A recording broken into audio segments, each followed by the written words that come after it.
we always say that walking is the best medicine for peripheral artery disease because the more someone walks, the more collateral vessels your body generates to increase flow around what could potentially be narrowed main arteries.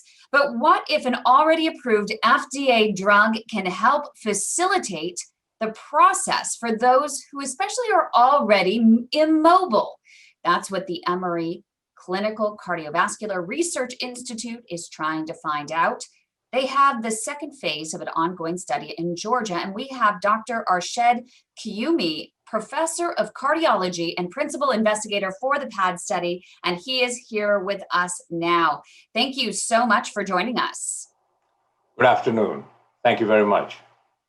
Dr. Quyyumi, what first off sparked your awareness that there was a potential drug out there that could be adapted or newly indicated to help people with peripheral artery disease, a drug which is used right now for leukemia patients, bone donors, to help stimulate that cell production, but also it seems to be stimulating growth of collaterals. Yes. Yes, this is a very exciting trial that we are now undertaking. It is born out of a lot of experimental research that was done more than a decade ago, where we realized that the bone marrow houses these cells, so-called progenitor cells, which have the capacity to grow new blood vessels where there are blocked arteries, that you can stimulate the release of these bone marrow progenitor cells by using agents like the one that we're using. It's called GM-CSF, which, like you pointed out, is commonly used in people who are having chemotherapy and so on because they need their bone marrow count to go up. Here, however, we are using it in order to stimulate the release of these progenitors that are sitting there in the bone marrow and have the capacity to be mobilized so that then they can go to individuals who have blocked arteries in their legs, so P.A.D, and have symptoms that they are unable to walk very well, what we refer to as claudication. So they get pain or discomfort or tiredness in their legs that stops them from walking. And the concept here is that when treated with this, they will have more of these cells available in their circulation. They will go to their legs where they are needed, as it were, to grow new blood vessels. They would do so, and there would be improvement in their symptoms. So they would be able to walk further before getting the claudication symptoms. Bring us back to that moment, if in fact you were there or you know of the story 10 years ago. That was the exact aha moment where they said, oh my gosh, and the light bulb turned on. This particular trial that we are undertaking is part of a series of trials. The first one was done, like you pointed out, about 10 years ago, which taught us which dose to use and how much to use and how long to give the therapy for. So it was a phase 1 trial that allowed us to begin to see that there was potential benefit with the doses that we are currently using of GM-CSF in improving symptoms. And that led to a larger phase 2A trial, where we learned that after one set of treatment, which takes 3 weeks to administer, there was also improvement after 3 months when we evaluated people's symptoms in 6 months. And so this current phase is where we are trying to see if we can repeat these injections twice over a 3-month period in order to maximize the benefit. How was it discovered that this drug had that potential? Was it at Emory or was it somewhere else? Yeah, so there have been, so we were one of the first groups to do this first study, the phase 1 I'm talking about. Since then, there have been at least 2 other studies around the world, one in Europe, one in another site in the US, that have also investigated the use of GM-CSF as a way of mobilizing the bone marrow cells to come out and as it were, grow new blood vessels, or what we call angiogenesis in the peripheral circulation. You mentioned that it tends to stimulate growth of these collaterals in the lower extremities, the legs. Is it doing the same thing elsewhere? I would think it would be something that would be systemic, or is there something about this drug that it just so happens that it's literally just in the legs because the more you walk, You're absolutely right. The cells are capable of doing this wherever there is a need. So then you ask, so where is there a need for new blood vessels to grow? So if you have an unobstructed circulation, say in your arm, right, there's nothing wrong with the arm. So there will be no need for angiogenesis, etc. So the cells will not have an effect there or in the liver or anywhere else. You require what we call ischemia, meaning this time when there is lack of blood flow and there are symptoms associated with it. So it's only when ischemia occurs that these cells have the capacity to home to that area because they have markers on them, receptors on them that allows them to home to the areas of ischemia. And when they do so, they bind there, and that's how they have their effect. So it wouldn't be occurring somewhere else where there is no ischemia. Doctors always say that walking, of course, is the best medicine. It provides that natural bypass, yes. But also a lot of insurance requires medical therapy and walking over the course of 3 months before they do any form of intervention to see if claudication symptoms do in fact improve. Do you see this type of collateral, I'm going to call it a collateral growing, a drug would join statins and blood thinners in this initial medical therapy treatment?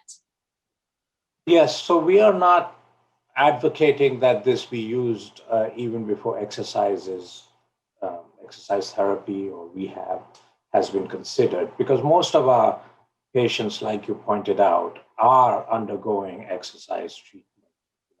Whether it's a structured rehab program or whether they're doing it at home. And despite that, of course, not everybody loses their symptoms. Some of them improve such that they will not have any symptoms. They wouldn't be good candidates for this. But others who continue to have symptoms that are limiting them, they would still be candidates for this.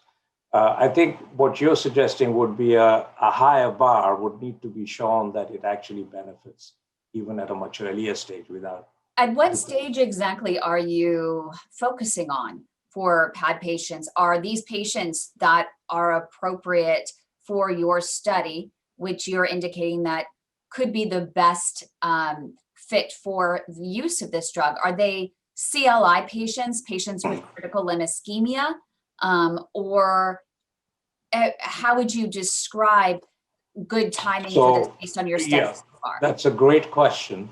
So because it's a protocol that's approved by FDA and so on, we are restricted to who we are able to use it on currently. So we have designed this on people with claudication, meaning they have symptoms on exercise. They have to be able to be walking and so on and not have CLI. So it's not approved at this moment, this trial, to be used in that population. Gotcha. So if they're having rest pain at night, a patient wouldn't necessarily qualify at this point. The checklist is that they have to have claudication, meaning they have to have symptoms associated with walking that is limiting them. And so these symptoms could be pain in their calf muscles or leg muscles. It could be tiredness, heaviness, limitation of walking. However, patients with CLI are excluded. So if you have rest pain or ulcers and that kind of complication that's called CLI, those individuals are not eligible for this study. I imagine with every study, there's a healthy dose of skepticism. Who are these skeptics, and what is their healthy dose of skepticism for using and studying this particular drug? And who may not even use this drug, even if it does become available for P.A.D? I guess it's a little too early. It's for us to show that there has been good indication that it has been beneficial. It has improved walking distance and walking. As I said, this study, if we can show that by repeated administration, we can have more dramatic improvement, if you like, in symptoms. It will then go to the FDA as an approval, for approval. They may require another large trial, like they often do, 2 different trials before drugs are approved for certain indications. Then it'll become available. So there is a little bit of work to be done to get it there to full approval. With every drug, of course, there is a determination, do the benefits outweigh the risks? And what are those risks? What are those side effects that patients do experience with this? No, that's a great question because, like you said, the risks have to be low enough that and the benefits high enough. So, of course, we've been following hundreds of people who have received this and have a fairly good idea of the risk factor profile. When we give GM and it's mobilizing the bone marrow, people might feel some symptoms which are temporary. I guess in this day and age, we could think of it as like having a vaccine shot. You have a little bit of aching perhaps, which lasts hours or a day or so, and that kind of thing. So there are these temporary effects that you may feel because you are having your mobilization of your bone marrow cells. There have not been a higher incidence of any serious adverse effects to date. We've not had any complications that have allowed us to stop or discontinue and so on of the study. And as you know, it's gone through various phases. So it's been pretty safe. And as you know, it is used in thousands of people, or has been over a couple of decades in hematological circles. I'm just curious why it's taken so long to actually bring something like this to market in a more mainstream way, or get that indication for these patients who desperately need to reduce their claudication and improve their flow. Yes, so that gets us into the development of stem cells and progenitor cells for treatment of these conditions, where there has been advanced atherosclerosis affecting the legs, but perhaps the heart and so on as well. That field has been very slow in its development. It hasn't had the kind of support that pharmaceutical development gets from large pharma, where you immediately get 10,000 people studied and quickly you know what works, what doesn't work, and there's marketing. This field has been left to sort of biotech companies and so on, which are relatively small, that lead to the studies taking forever to do, and they're not large enough to get approval quickly. And the whole subject has been iterative in nature. So you try something and you realize, well, this is not the best modality to improve collateral development. So let's try a combination of this and this. Each one requires fairly expensive long-term trials, as you can imagine, which are expensive. And unless they are being funded or have sponsors which are like large pharmaceutical industries, they tend to suffer this kind of development.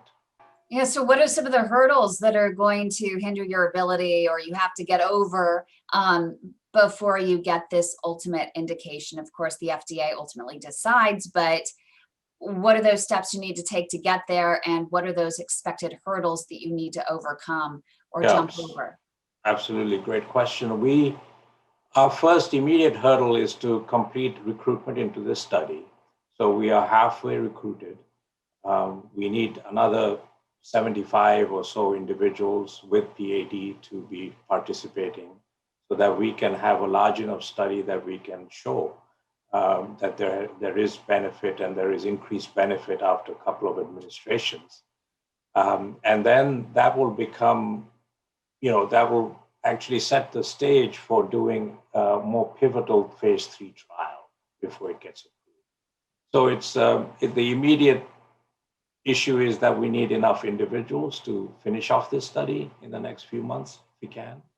And then we need that phase 3 trial to be designed and performed based on what we learned from this particular one, which will actually drive how that looks.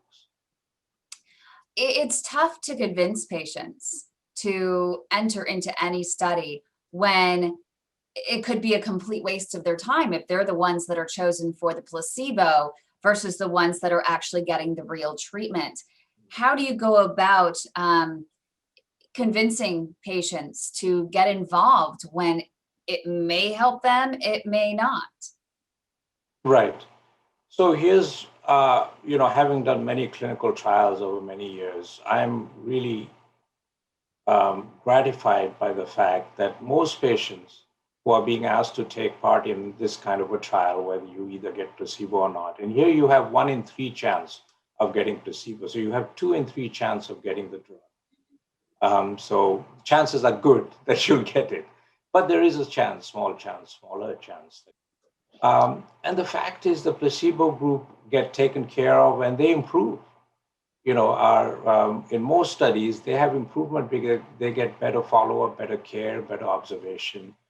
They have improvement. And what we have to show is that this drug actually improves well beyond placebo. That's why we do these studies. And that's one thing. The other is that our hope is that if we could then, at the end of the study, demonstrate that there is dramatic improvement in symptoms in those who receive GM-CSF, we would be able to then offer it to the placebo group at that point, because we would know who got placebo and who got GM at that point. And then we can offer it to them at the end of the study and say, here, you can try this. And with this particular study, it's not like a 50-50, it's 70% to 30%. Right. Or So 2/3, 1/3. Exactly. A pretty good chance Yes. that they would in fact 2 in 3 chance of getting it. Yeah. And because I would think there's a little bit of there's people sign their life away, right? They sign a waiver, but some of these patients may put off an intervention, a much needed intervention to participate in the study. And if they're getting the placebo and they end up putting off an intervention because they're in this trial, that could hinder their physician's ability to get through some of those. Maybe what was a 90% blockage may now be 100% at that point. And that's scary. No, that's a good point. But actually, the way we are doing this is that we have our surgeons and other vascular medicine doctors evaluate these people. They've had full investigations to say what the blockages are like and how easy they are to fix, like you said, with a stent or a balloon. And if that is a case where they have a single blockage and they can be opened up, that's what they get. They don't say, let's do this study first, let that block off more. We don't do that. So we are taking individuals who have had evaluations and have been felt that really there is no value in immediate revascularization in them, meaning there is no need to have bypass or stenting done, and that it is equally as good to just continue with their medicines that they're taking versus, undergoing these other surgical procedures. So and we are using those individuals. So really, we are not exposing anybody to that kind of danger. Having said that, I have to tell you that there is not a great amount of data to show that just opening these up because they're there actually helped in the long run. Right? There is you have to be careful that it's not done just because it's there. There has to be clear goals set and evaluations made. Well, clear symptoms and. It will help the symptoms. So are you looking for any partners in particular from industry or physicians in this study, or purely patients at this point? No, we invite other physicians to send their patients with us. We are happy to collaborate with anybody in this area because, and of course, we need the patients. That's our main goal. As long as there are some visits that they have to come to Emory to be able to conduct all the evaluations that are necessary for this to be done. So they have to be able to travel to the site. Peripheral artery disease patients are well known to miss appointments and even no show on days of intervention. are you finding, because it's one of the most debilitating diseases that so many people have never heard of, yet impacts so many, and patients will describe the pain associated with PAD as a tourniquet wrapped around your leg 24/7, and that causes severe anxiety and depression. And we have many friends with PAD that don't even want to get out of bed, and they miss even calls with me. They miss their appointments with doctors. How are you addressing the emotional and mental aspect of it to ensure that patients continue to cooperate with the study and fulfill their obligation as part of it? Yeah, no, you're absolutely right. This disease can affect people in many ways beyond their legs themselves. And but we are very supportive of our individuals who enroll. We help them, we track them, we are constantly in touch with them, our coordinators and so on, so that we feel that they have a fairly good bonding and relationship with us. And if they are suffering from any of these kinds of conditions that you're referring to, they always have access to us to help them. And we take care of these issues. And if they're having trouble getting to a particular appointment, we can rearrange it around that, in a finite period of time, so that we can still acquire all the data and we can give the kinds of treatment or drug delivery that needs to be occurring. How do patients participate? Can they come in from out of state? What is the requirement for being a part of this? Well, it's a study that will last 9 months. So they have to come in for a screening visit, and then there is a 4-week period where they get evaluated, where they keep diaries of how much pain they are getting or discomfort in their legs. We then start at the 1-month period. We start the randomization, what we call, meaning they get divided into those who get GM, the 2/3, and the 1/3 who will get placebo. None of us will know, people who are looking after them and the patient themselves will not know which group they are in. And then they start the GM-CSF, which is given by injection, like an insulin injection, if you like, would be the simplest way of describing, with a small needle under the skin. And they do this 3 times a week, say Monday, Wednesday, Friday, and they do this for 3 weeks. And then they come back for some lab tests to make sure it's safe for them to be taking this stuff at the end of each of those weeks, and then at 3 months. And that's when we evaluate, how far they're walking. They undergo a walking test on the treadmill and in the hallway. And then we have some labs that we draw. So the assessment is all this baseline stuff, the 3 weeks of injections, then 3-month evaluation. Then once again, they get the second batch of injections for 3 more weeks, and they come back for 6-month evaluation and then a 9-month evaluation. So we are basically looking to see what the improvement is likely to be at 3 months, and then once again at 6 months, having received the second dosing, and then how sustained that is over time. So that's the 9-month.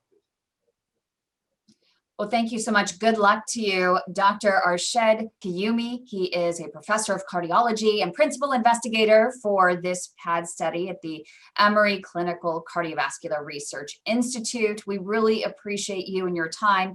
Just remember, the way to my heart and vascular cures do not endorse any studies. It's purely for informational and educational purposes only. Always check with your own healthcare provider for what treatment options are best for you.